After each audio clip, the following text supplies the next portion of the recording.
الرحیم، میرا نام منیر الدین ہے۔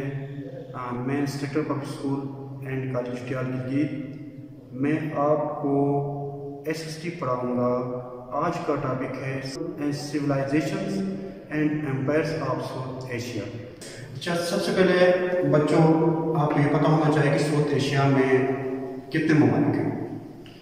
ساؤتھ ایشیا میں 7 ممالک ہیں جن کے نام مندرجہ ذیل ہیں: انڈیا، پاکستان، بنگلہ دیش، سری لنکا، نیپال، بھوٹان، مالدیوز۔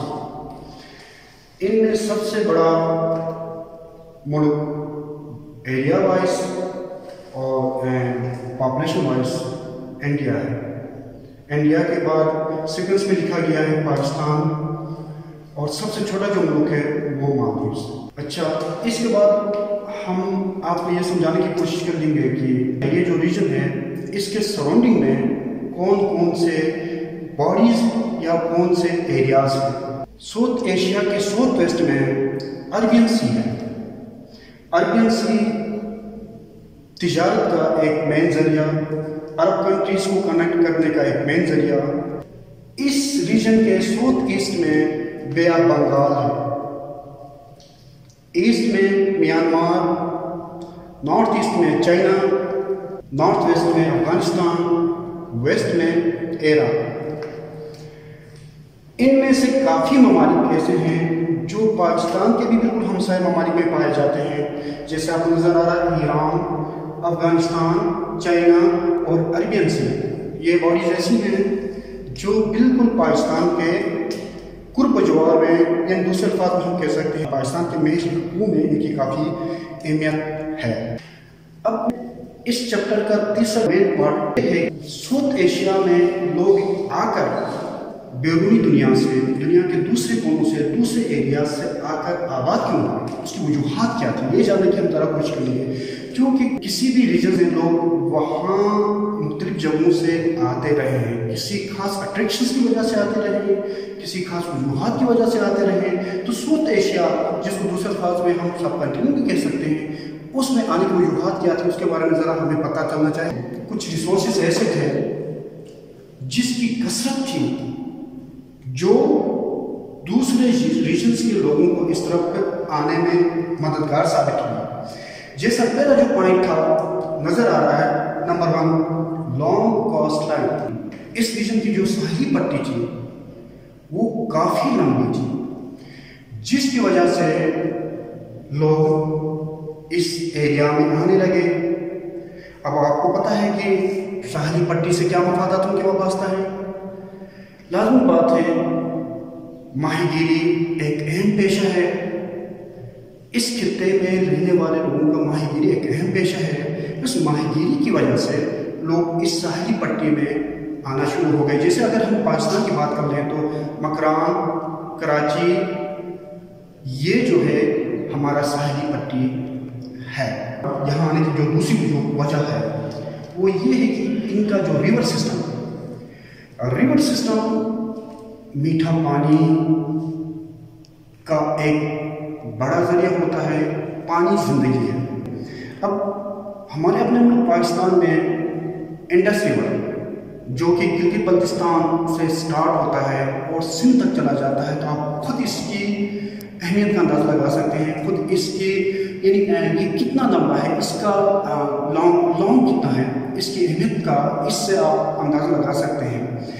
اچھا، تیسرا پوائنٹ ہمارا فیوریبل کلائمیٹ ہے۔ یہاں کا جو کلائمیٹ ہے وہ ماشاءاللہ بہت بہتر ہے، جس کی وجہ سے لوگ یہاں پہ آ کے آباد ہونے لگے۔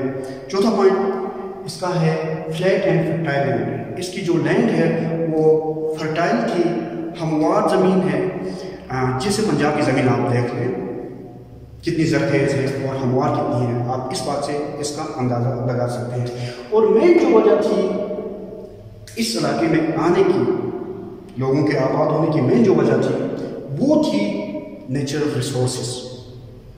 نیچرل ریسورسز اصل میں لوگ اس نیچرل ریسورس کو حاصل کرنے کے لیے مختلف جگہوں سے یہاں پہ آئے اور یہاں آباد ہوتے رہے۔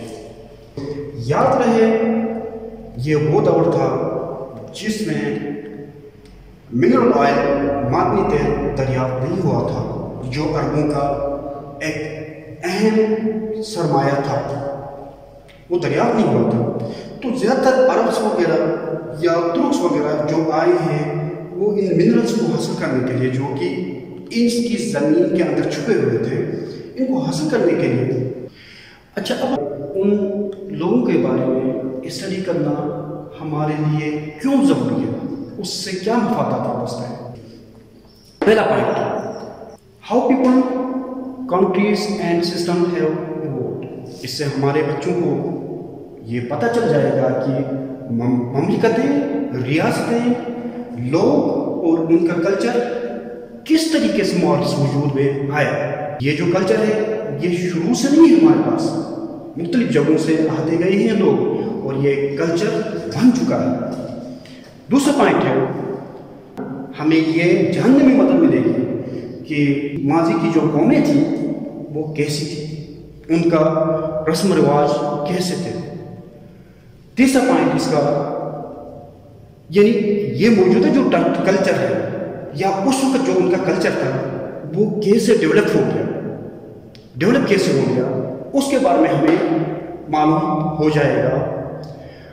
چوتھا پوائنٹ ہے، اس میں ماضی کے بارے میں پڑھ کر ہم فیوچر کے بارے میں تیاری کر سکتے ہیں۔ اس چیپٹر میں ایک ٹرم استعمال ہو گئی ہے جس کو میلٹنگ پاٹ کا نام دیا گیا ہے۔ کیا چیز ہوتا ہے یہ میلٹنگ پاٹ؟ میلٹنگ پاٹ کے بارے میں جیسے ہم اپنے ملک کے بارے میں ذرا ہم دیکھ لیتے ہیں، like Pakistan is country of different cultures.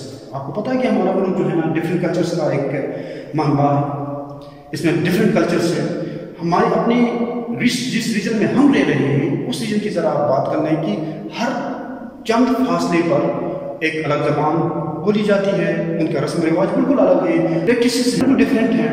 تو اس طریقے سے اوور آل ساؤتھ ایشیا کی بات کر لیں تو اس میں بھی ایسا ہے، کوئی دنیا کے کسی ریجن سے آ گئے، کوئی ترکی سے آئے، کوئی سینٹرل ایشیا سے آئے، کوئی افغانستان سے آئے، تو وہ یہاں آ کر آباد ہو گئے۔ ان کے جو ایریاز تھے، ان کی جو پریکٹسز تھی، ان کی جو رسم و رواج تھی، وہ مل گئے، مل کے ایک نیا کلچر ڈیولپ ہو گیا، ایک نیا کلچر ڈیولپ ہو گیا۔ اس نئے کلچر کو جو نام دیا گیا تھا اس کو میلٹنگ پاٹ کا نام دیا گیا، کیونکہ یہ جگہ جو ہے نا ایک نئے کلچر کی وجوہ بن گئی۔ جزاک اللہ، اللہ حافظ۔